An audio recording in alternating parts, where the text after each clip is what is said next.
Good. Well, it's morning, I guess. Still, I'm used to doing these at night. So, good morning, everyone that's jumping on with us and tuning in. We're coming at you this Saturday morning with our college football top 10 cornerback reveal. Something we voted on. We'll get into that here in a minute. But hope everybody out in the chat land is having a great morning, and I hope you can't have two better guys join you when you're doing one of these streams than the two gentlemen that are on the screen with us right now. We're going to start off with Rob, the CEO in my mind of us here at WTP Sports. Rob, how's it going today? You look like you're in a different location than normal. Yeah, I'm in a different location. I had to come in and do some work. So I'm in a different location. I got to do this from my phone because the Wi-Fi connection is not as great. So here I am this morning, but I'm excited to be here, ready to talk about some top 10 cornerbacks in the no-fly zone. Exactly. That's what it is. That's the no-fly zone, man. And when we get to the number one, that's definitely a no-fly zone. But also joining us is the man, the myth, and probably the legend, Mr. Post Game, as I call the COO of the company of WTP Sports. What's going on in your world, Post? Man, not too much, man. Just excited to get on here this Saturday morning and chop it up with y'all on some really freakish athletes at the cornerback position in college football. 100%. This is doing this year has just proved to me even more. No matter what position group we go to, there is depth everywhere. And I promise you, when we reveal this top 10 for y'all, you're going to be like, well, you forgot this guy. Well, you forgot this guy. Well, you forgot. I'm sorry, man. There's only 10 spots. I mean, we could have probably ranked 15 to 20 and been fine. But it's going to be a really exciting college football season. So we'll see where we go. Just a little bit of stuff there. So glad to see everybody in the chat. Got questions? Drop them, please. You see all the channels scrolling down at the bottom of us here. Go like, subscribe, share, hit the notification bell. Join us. Give us your thoughts. Give us who we missed. Tell us who your cornerbacks do you think so. We're always here for the fans, of course. So without that, we'll go back to how we always start these shows with how we come with the rankings for any new members or viewers. We all submit a list, and then I take that list and I rank them from 10 to 1, points 10 being the highest for first place, 1 for 10th place. Go across the board, add them up. There's your rankings. That's how we come to our rankings. Excuse me. And I think we've been pretty good this year with what I've seen for how we've ranked them. So without further ado, let's jump into number 10. Then we're going to start with Rob on this one. Number 10 is Mr. DJ Pickett from LSU. And while you're talking, I'll bring up his stats and stuff for you. Yeah, DJ Pickett, first-year starter at LSU, true freshman, came in this season as one of the real bright spots for LSU, and that defense that was not as good as we thought they would be, but we know LSU is one of those schools that's known as DU. The true freshman had 35 tackles, 28 solos, 3 passes defended, 2 sacks, 3 interceptions. Guy that's 6'4", 189. That's going to be one of the things we're going to talk about a lot when we talk about these guys and their freakish abilities. Is these guys are tall and rangy and lanky, and they can really cover some ground. You're talking about a 6'4" guy who's 189. He'll probably put on a little bit more weight this season. I really like this guy. I think he's going to be a solid player this year for LSU. One of the teams that we think will be a lot better in the SEC. Let's go, DJ Pickett. And I'm going to go ahead and let everybody know real quick. You'll see the numbers to the side. That's the number he ranked. He was tied And so I put him at 10 here, but there was a tie for 10th. So 9 and 10 had the same exact votes. That's why you'll see 9, even though he's 10 on our list.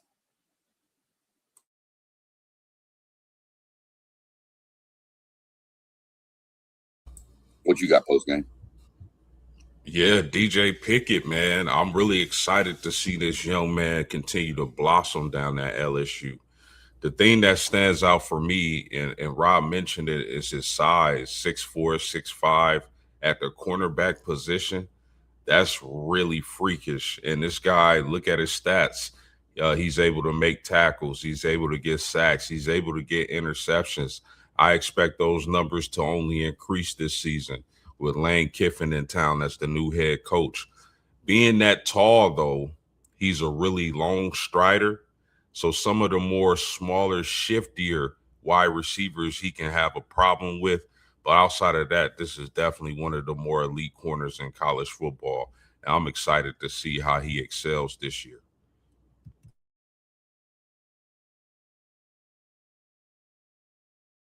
Y'all covered it both with this guy. Long, rangy,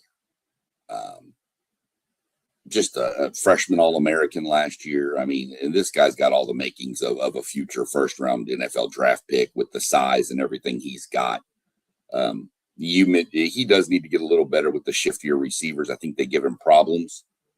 People like, I'll just throw them out, Casey Concepcion, shifty receivers that can cut and are real slippery, as we like to say. So, other than that, though, his size is good. I mean, that's a huge cornerback.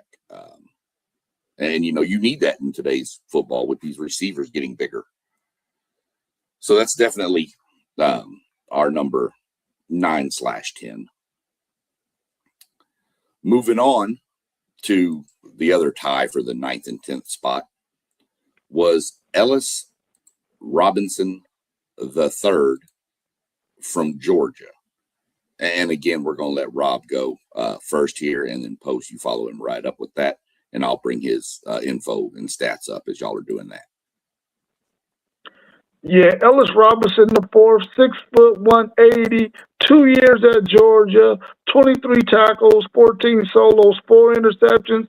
I expect a huge season from him this year, 7 passes defended.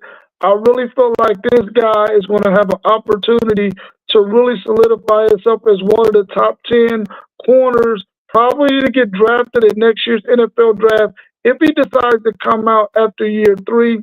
I really like him. And at Georgia, they're always going to play some press coverage. They do a real good job with film study. And I expect this guy to take a major leap and have the kind of tackling stats that you want to see a corner have, especially when teams run the outside zone at him. I think this guy is going to be really, really nice. I would like to see him get up to maybe around 190. But 6', 180 is still a good size for a cornerback. Yeah, I like Ellis Robinson. I think this kid has the goods. You seen him take interceptions to the house and really shows his ball hawking ability. But one thing that stands out for the kid, man, he doesn't mind helping out in run support, and that's a really good trait for a corner. Despite his size or lack thereof, I'm with Rob. I think he needs to put on a little more weight to that frame. But outside of that, this guy is great at coverage. He's a ball hawker, and he does not mind helping out in run support. This is a guy who Georgia needs to take that next step if they're going to be able to compete for a national title this year. I love Ellis Robinson. Yeah, Ellis Robinson is one of those. I don't want to say undersized because he's decent, but when he comes down into the run game, he has to get a little bit better at tackling. But again, that'll come with time. And, Kirby's smart in that defensive over there. They're going to get that under control. But the fact is he might be a little undersized, but that dude will stick his nose right there in the fire. And if you're a quarterback facing him, you better be spot on with your passing, because if you're off a little bit, it's his. This kid's got good hands back there. you mentioned it post game that if they want a chance at a national title, he's going to have to play. And I think we all kind of expect Georgia to have a really good defense, as they do pretty much every year under Kirby Smart. Really like Ellis Robinson. Next, we're going to move out a little bit west and go visit Brigham Young University, where Evan Johnson is. Came in with 7 total points. And we will go ahead and do our same rotation with Rob then post game on Evan Johnson and what he brings to that BYU defense. Yeah, Evan Johnson, BYU, 6 foot, 185-pound guy, 65 tackles in his career, 51 solos, 7 passes defended, 1 sack, 7 interceptions, 5 interceptions last year. That means that this guy was making plays for BYU. When you see a guy have as many interceptions as 4, 5, 6 interceptions in a season, you think that maybe teams are picking on him. Maybe this guy was just a ball hawk and knew how to get to that ball. He also had 1 TD. I really like him. I expect him to be a cornerstone piece for the BYU defense this year. I really want to see how he matches up with some of the better elite receivers that we're going to see in the Big 12 this year. Will he be a guy that can follow the number 1 receiver for those teams that they're going to face? So I'm going to be watching Evan Johnson closely this season to see what things he does better this season than he did the last previous seasons. But I really like Evan Johnson, and he's definitely a top 10 player, in my opinion, at the cornerback position in college football. Yeah, definitely, Rob. He's definitely a cornerstone of that BYU defense. And if that BYU defense is going to dominate, Evan Johnson has to have a preseason All-American type of year where he's projected to be. I like this kid, man. He makes a lot of plays. He's another corner who isn't afraid to help out in run support. And him leading BYU in interceptions is huge. I think he's going to repeat that feat this year. And he actually tied for the lead in interceptions in the Big 12. So this is one of the better corners, not only in the Big 12, but in America. I think he's seasoned enough, and I think he's going to be one of the better players in college football. Evan Johnson has to have a big year and be relied upon to take out some of the better wide receivers in the Big 12 if BYU is finally going to get over the hump and win a Big 12 championship this year. Yeah, agreed. Look at the stats alone. 47 tackles. It's 4 tackles per game. That's pretty good for a cornerback. You mentioned the interceptions tying for the lead with the Big 12 post game. It's the interceptions, but also look, 8 pass breakups. Well, if those are third downs, he just stopped 8 first downs throughout the season. So it's not just all that the interceptions and stuff, but he has to continue that level of play, I think, for BYU to get where BYU wants to get, which is first off a Big 12 championship. He's going to have to be good. There's some good receivers in the Big 12, so he's probably going to have his hands full this year too. But he's probably going to be tasked with you're covering that guy. He's their best player. You shadow him. That's probably what they're going to have to do with Evan Johnson, which is what I would probably do with him. So we'll see how it plays out with him. Really, really solid player sitting at number 8 in our list. Probably could have been higher, but we'll leave him at 8 for now. Let's go to the probably most hated state from Ohio. Let's jump north to Jair Hill from Michigan and give our thoughts here. Came in number 7 on our list, got 12 total votes. Rob, floor is yours. Yeah, Jair Hill, I'm expecting him to put up some major numbers for a really, really good Michigan defense. We talked about several players in our charts, in our top 10s, and a lot of guys have showed up from Michigan. I really think this guy has an opportunity to solidify himself as one of the best defensive backs in the Big Ten this year. I really like his upside.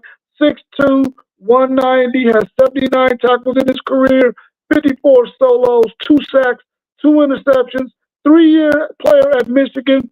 I expect this year to be a phenomenal year for him. Can he take that next step, though, and be one of those corners that can say, on this side of the field, you get nothing? So I'm expecting to see if he takes on that task this year with Kyle Whittingham being their new head coach. They're really going to be an ultra physical team, and I want to see how he pans out in this new system.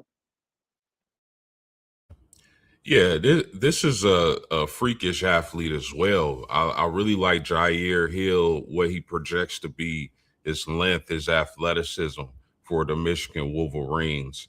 Very good speed. I believe he's projecting in the 4.3s when you talk about 40 times, and that's elite speed for a corner. Tends to miss tackles and run support. So I would like to see him clean up in that area. But if he doesn't, he's still an elite corner. He's still a guy, a lot of man, a lot of zone, whatever the case may be, who can give your elite receivers some trouble. Straight line speed is impeccable. That's one of the key traits he has. But like I said, needs to work on some tackling, tends to miss some. But outside of that, Jair Hill is a freakish athlete and a guy that I expect to take another step and really solidify his draft stock. Yeah, Michigan's had some good DBs over the years, and I think he might be the next in line for that.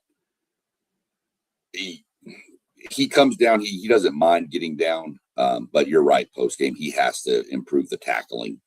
He has to make more sure tackles, or at least hold on to the player a little bit and let some of the cavalry come help him out. But this is one guy that if you get behind him, you better hope the ball's thrown right, because he's going to be catching you really fast with his speed, just tracking you down from behind. So, freakish athlete, you spot on with both of that. His length is 6'2", long, rangy. So we need him to increase.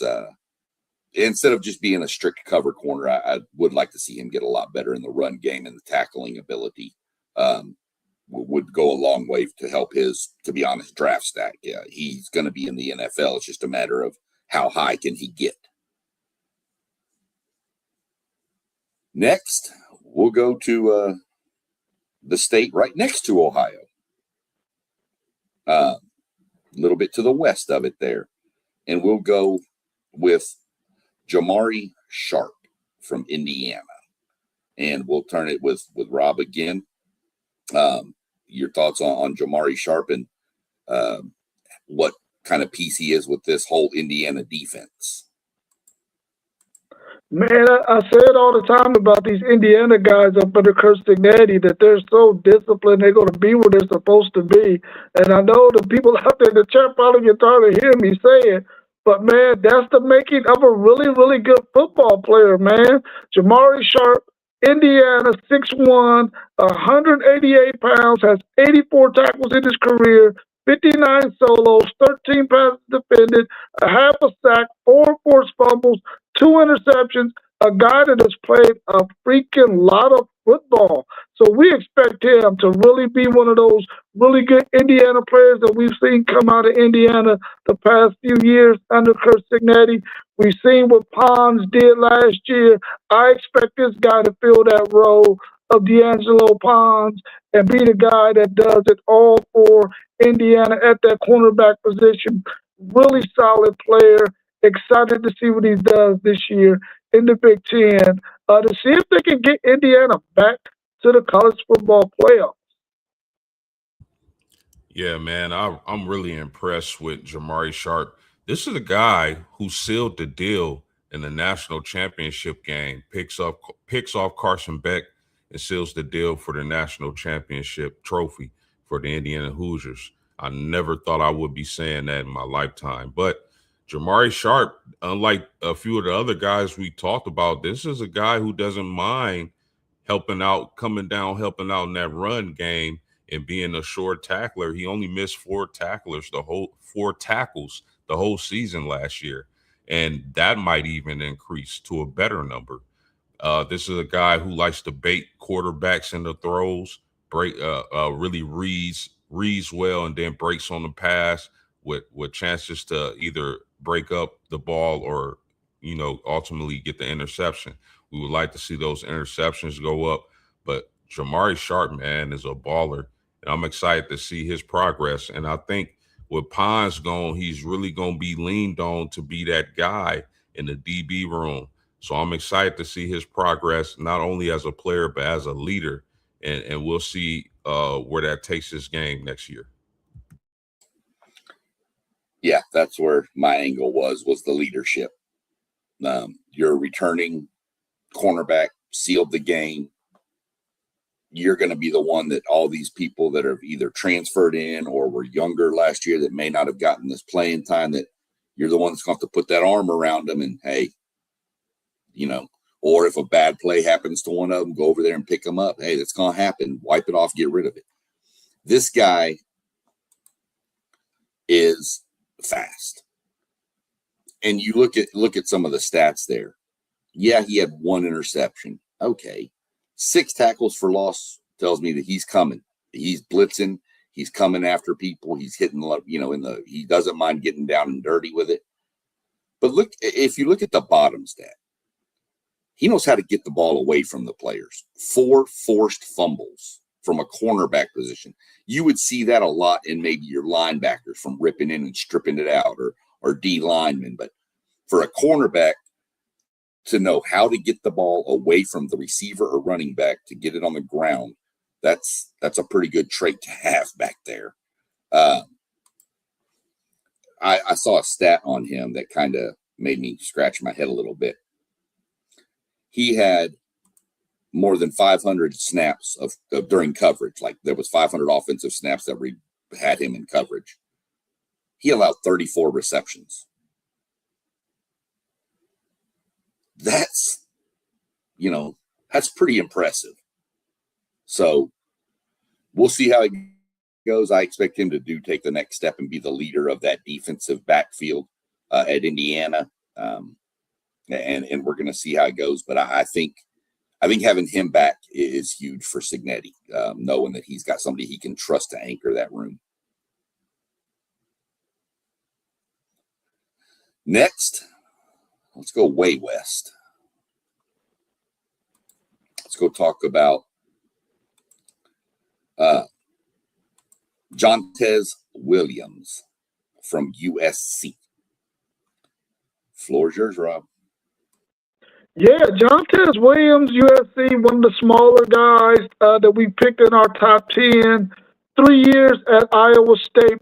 The thing I like about him is he understands that he needed to go to a system that runs the same type of system that they run at Iowa State, that 3 high safety.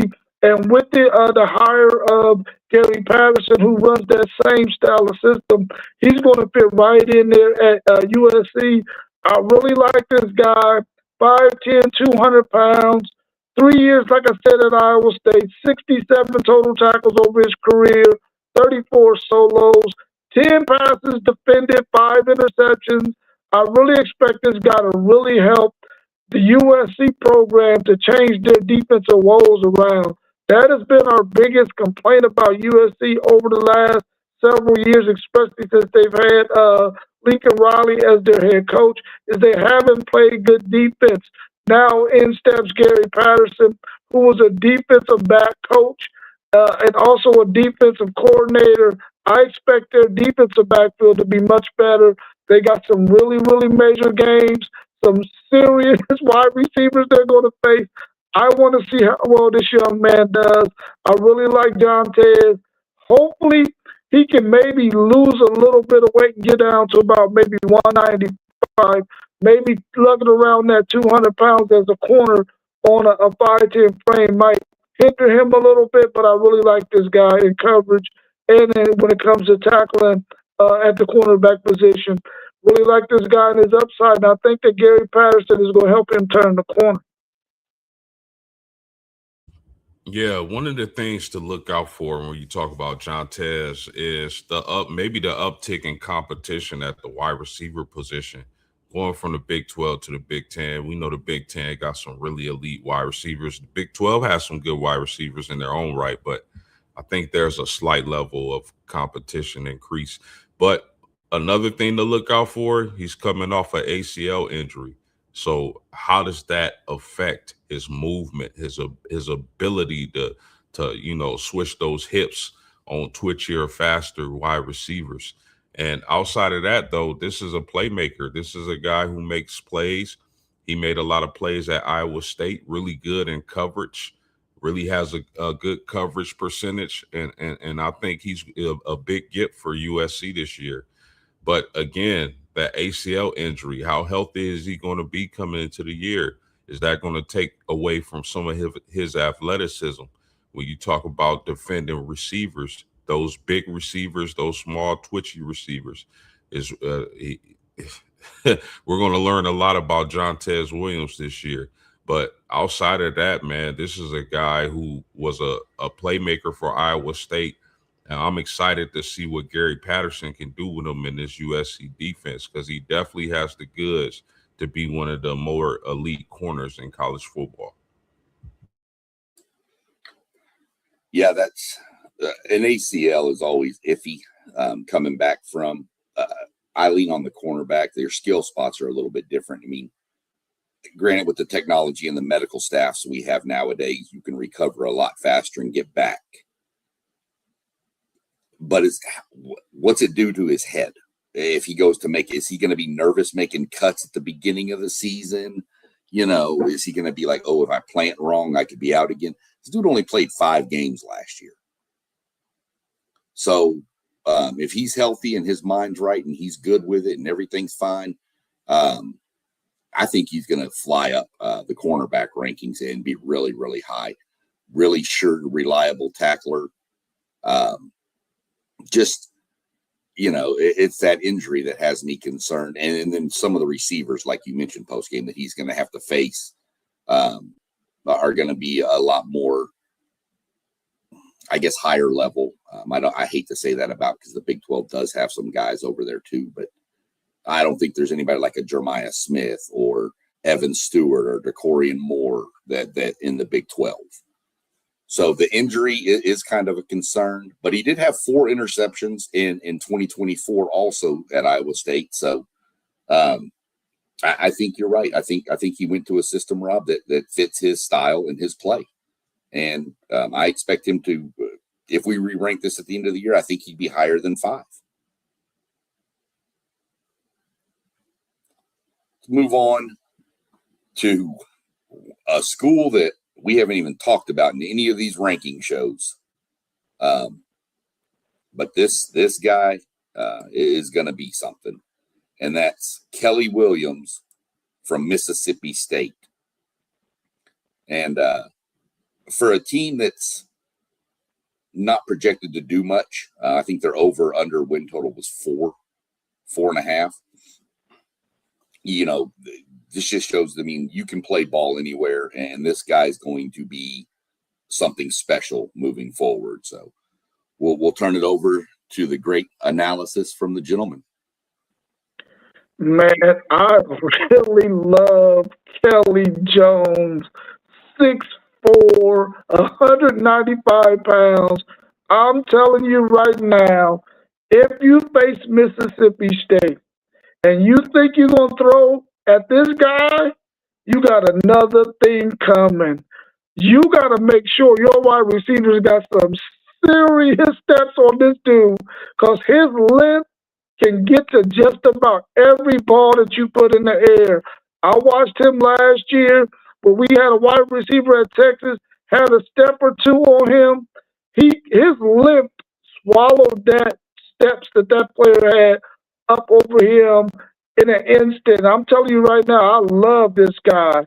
He is a player who I thought probably should have moved to linebacker or safety, but nope, I was dead wrong. He's one heck of a corner, 62 tackles over his career, 33 solos, 12 passes defended 11 of those last year, 2 interceptions, super tall and rangy guy. I really love him, and I hope that he makes first team all SEC this season because he is really a dude. Yeah, 100%, Rob. I couldn't agree more with you. This is definitely one of the better players in the SEC conference. And salute for him just for sticking around at Mississippi State. I'm pretty sure he could have went anywhere, hopped in the portal and went anywhere. But I mean, you said it, the 6'4" frame. He really excels in the man coverage area. Man to man, he's one of the elite corners in college football. And how does he do it? With his elite length. And not only is he good in pass coverage, but he's not afraid to come up and make tackles. He was only charged with 3 missed tackles the entire season. So this is a guy I would expect him at the end of the year to finish in the top 2 or 3 corners. If we re-ranked so at some point at the end of the college football season, I expect this guy to shoot up the board. He's already elite. I think he still has room to grow, and he's going to be all SEC first team and one of the bright spots for this Mississippi State team. I really like Kelly Jones a lot.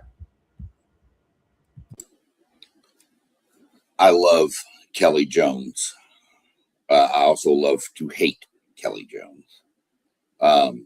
He has terrorized A&M's passing attack over the past 2 years. We got him. We've beaten him, but man, we had a guy, and this is just an example of his closing and coverage ability. He was beat, and he was beat bad on a corner route in the end zone against the back pylon. And the ball wasn't lobbed, it was thrown. And he closed in about 3 strides and knocked it away. Actually, I think he picked that one off. But his coverage skills, much like the other 6'4" receivers, he's big. Shifty receivers can give him a little bit of a problem, but you better shift and get away from him, because if he's close, his length is just going to swat it down. 28.9% completion percentage allowed against him. Against the team that Mississippi State that wasn't really good on defense last year. He was the bright spot. Man, I love that he wears maroon. I just wish it was in a different logo on the front. I can't lie about that. He is great. I honestly expect that he's probably going to be the best cornerback in the SEC. And I know we've got one coming up in the same conference, and we've mentioned a couple more from the conference. I would almost pick him over everybody. He is that good in my mind.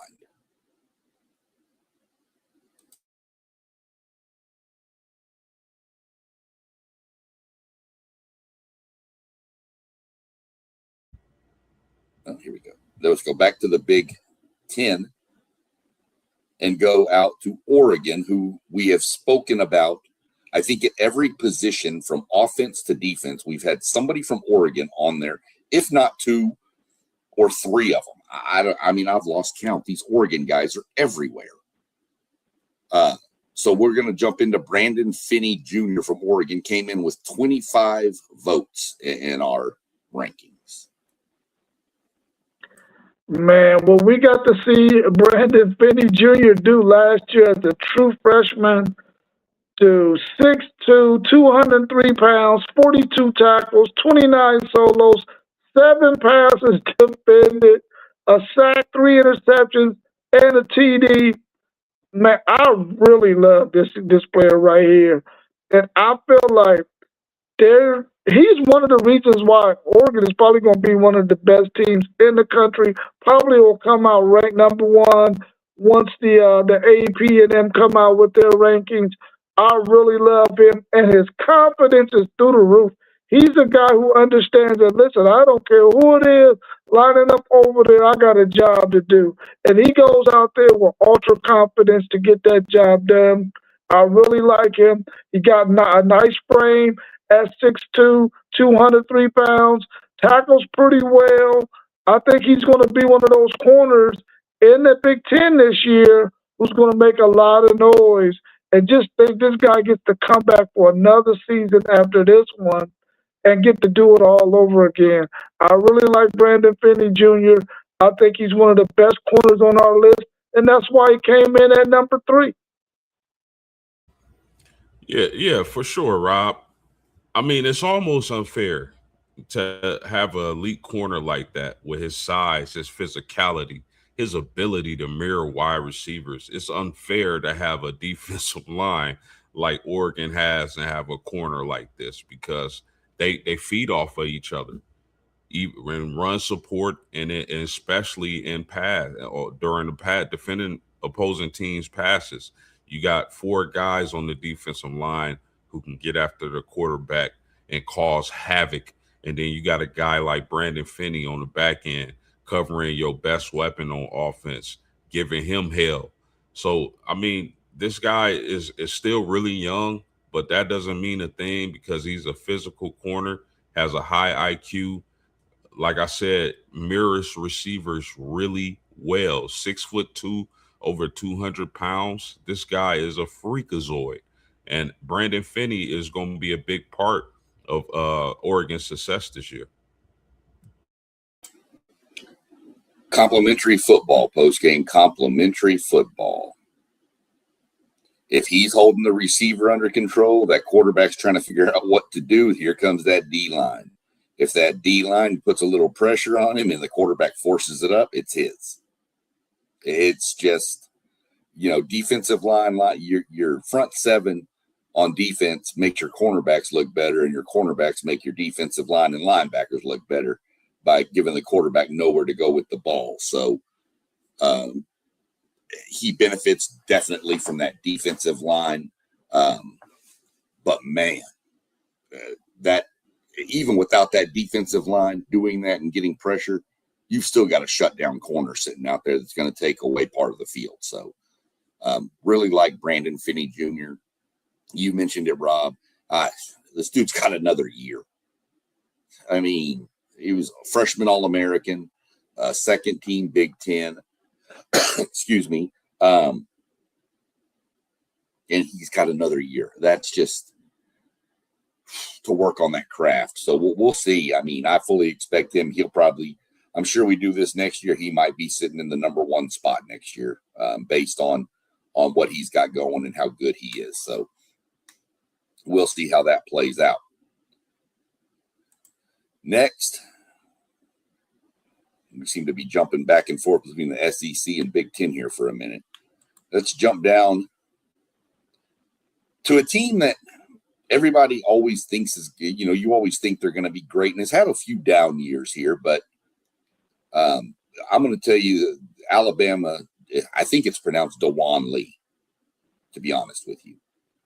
I don't think it's Dijon Lee. I think it's Dewan from Alabama. And he's the leader of that Alabama secondary, which, if you haven't paid attention, that secondary is going to be really good.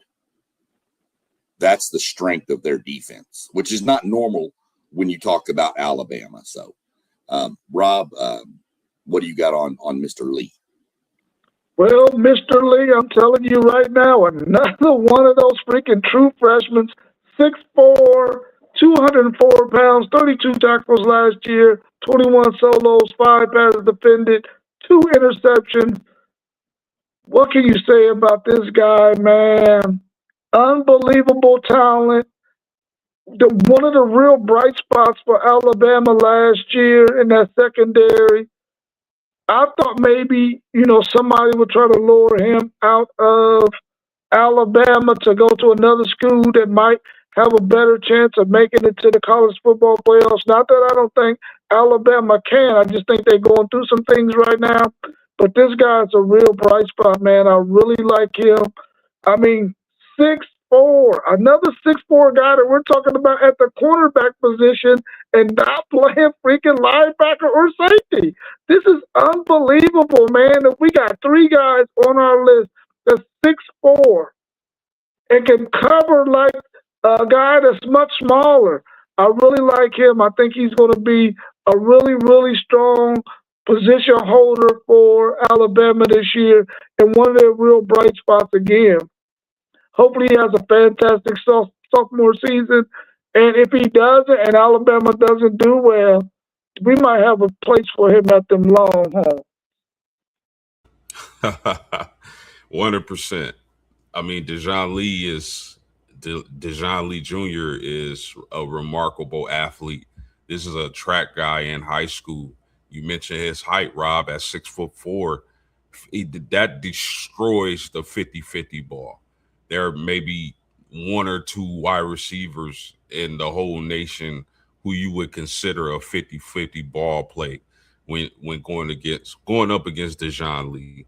This guy, I mean, track guy in high school, unbelievable athleticism. And you mentioned corner or DB rooms. I think Notre Dame has the best DB room, but I think Alabama, Georgia, and Oregon are definitely on their heels. And I expect big things from those DB rooms. But Dejon Lee is going to be a monster, leader of that DB room down at Alabama. Well worth the number 2 ranking. I expect big things from this young man. And again, the size of these corners that we're talking about is unbelievable. 6'4" guys, 6'2" guys, over 200 pounds, but his arm length is unbelievable. Good luck trying to get a ball with Dejon Lee in coverage.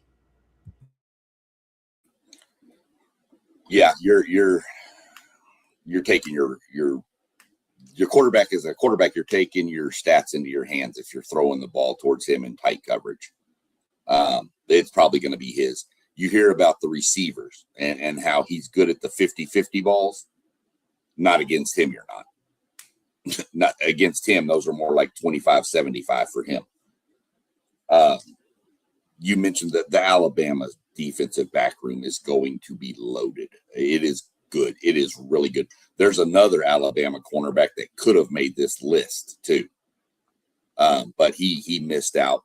Which I'm good with that. I'm good with having one from different teams. I get more people involved, but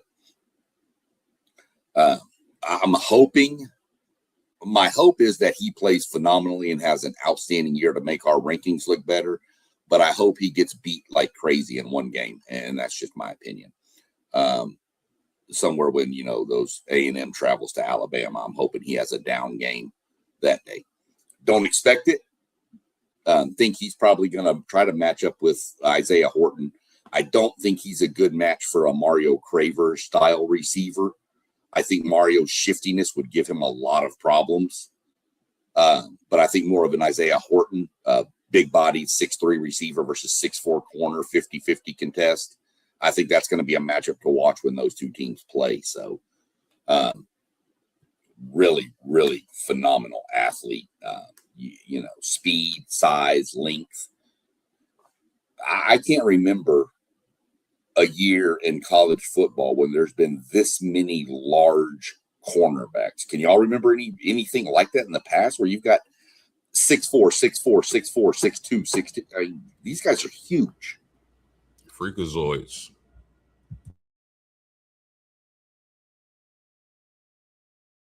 Well, I guess this is probably one of the worst kept secrets in the history of the world. We've had a few of these on these rankings. We had one with the wide receivers. We have one now. And I think we had one with edge rushers too. But we all know if you've been under a rock for the past year or two, you don't maybe know this name, but that's the only way you don't know this name.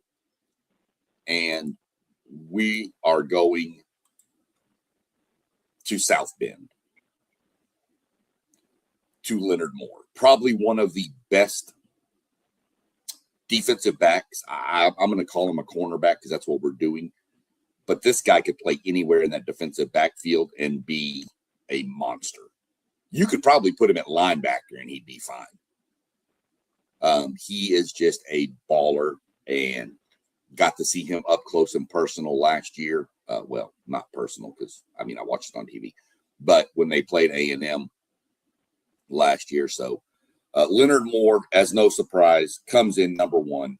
You see 30 points, got every first place vote we had. Don't think it was even really that close, to be honest with you. So, Rob, we'll let you go. I'll jump in second post game, and I'll let you finish us up with your boy from Notre Dame. Yeah, Leonard Moore, consensus on all of our board, number one cornerback in the country. 6'2", 197 pounds, 79 tackles in his career, 57 solos, 18 freaking passes defended, bro.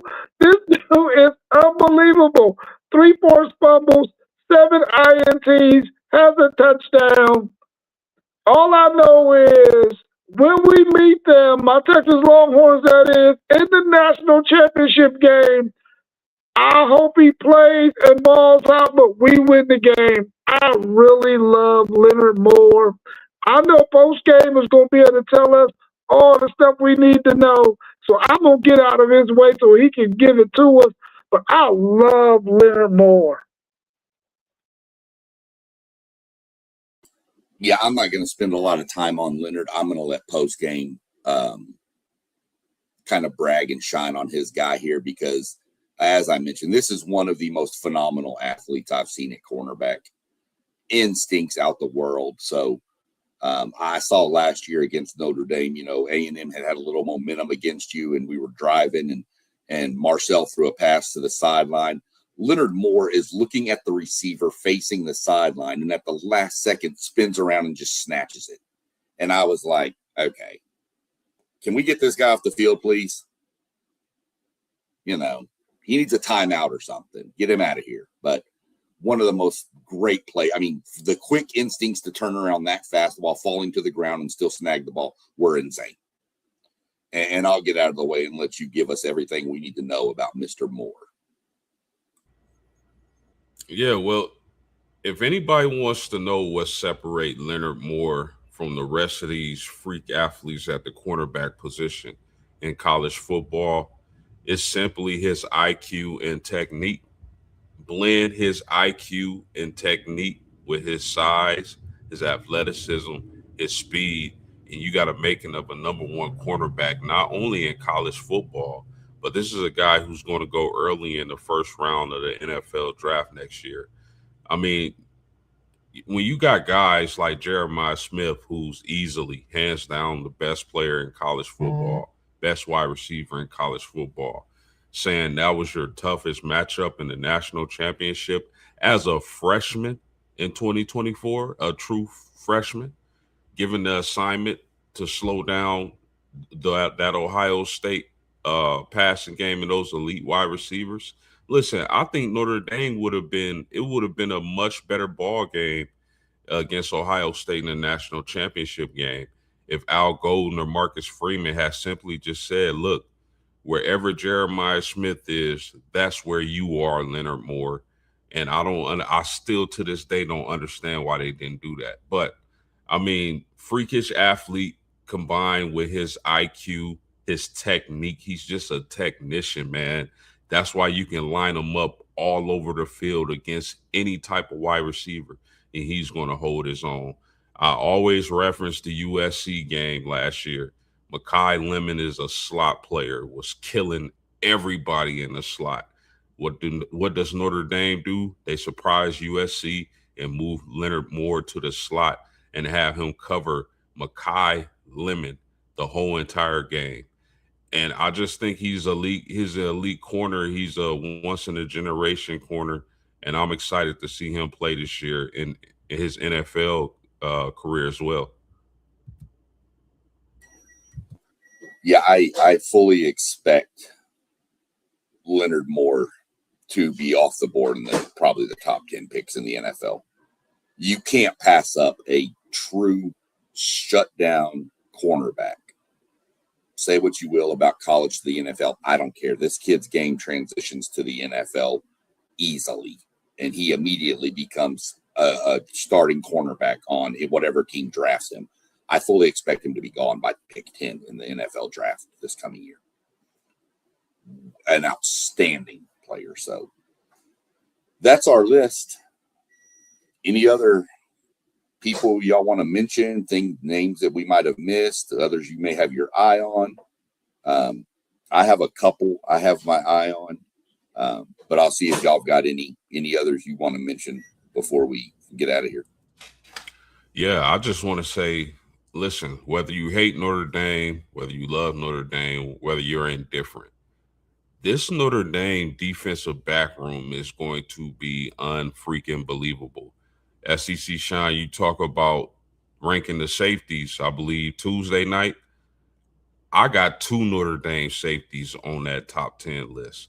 When you think about Leonard Moore and his shutdown capabilities, and then you got Bronte Johnson at safety, Don Schuler at safety. Those are dudes.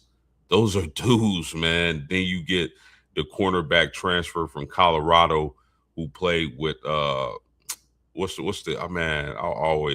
Hunter, DJ McKinney. You got DJ McKinney, and then you move your starting field corner to the nickel.